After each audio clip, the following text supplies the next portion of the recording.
Can you believe that the girl in front of you isn't human? The doctor beside her picked up a water sprayer and sprayed her. Everyone thought he was crazy, until the shocking scene unfolded. The girl's legs suddenly transformed into a massive fishtail. She was in fact the legendary mermaid. People quickly surrounded her as if she were a monster. Terrified, Jenny trembled under their stares, while Tom stood frozen in shock staring at her. Before long, Jenny was taken away by a group of mysterious people. Tom was captured as well. In the lab, he was thrown into a water tank, treated like a test subject just as Jenny was. To determine whether Tom was human or mermaid, the doctor locked the two of them together. Tom struggled to accept that the girl he had been with all this time was a mythical creature. Hurt by Tom's rejection, Jenny sank sadly to the bottom of the tank. After repeated tests confirmed Tom wasn't a mermaid, the doctor released him.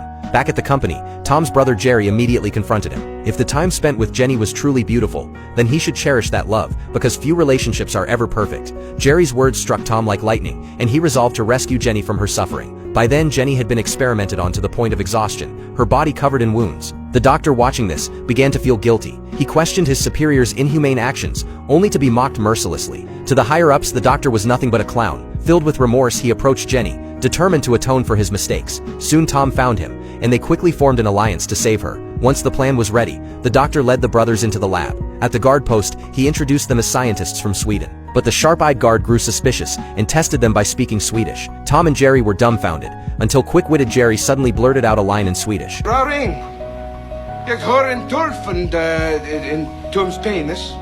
It turned out he secretly loved watching Swedish romance films, and quoted a famous scene. By chance, the guard recognized it, being a fan himself, and allowed them through. Not long after, the doctor and Tom carried Jenny out, wrapped in clothes. They claimed she had been attacked by a mermaid, and urgently needed to be rushed to the hospital. They even warned the guard not to enter, as it was too dangerous. In this way, they successfully smuggled Jenny out. Tom sped toward the ocean in his car. When the real Swedish scientists later arrived, they found only Jerry relaxing there. Meanwhile, Tom and Jenny finally reached the shore. Jenny wished Tom would join her in the ocean, but he hesitated. Their worlds were so different. Then Jenny revealed something. When he was a child and once fell into the sea, the little girl who had saved him was none other than Jenny herself. Tom suddenly understood. As long as he stayed by Jenny's side, he could live underwater with her. But once he chose the ocean, he could never return to land. Tom hesitated. Jenny, understanding his dilemma, as they were about to be surrounded, Jenny had no choice but to dive into the sea and bid Tom a final farewell.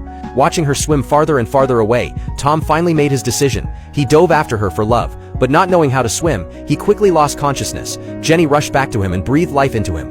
Miraculously, Tom found he could now breathe underwater. Hand in hand, they swam freely through the vast ocean, beginning a shameless, carefree life together. If you had the chance at such an extraordinary love, would you choose to live in the sea with a mermaid?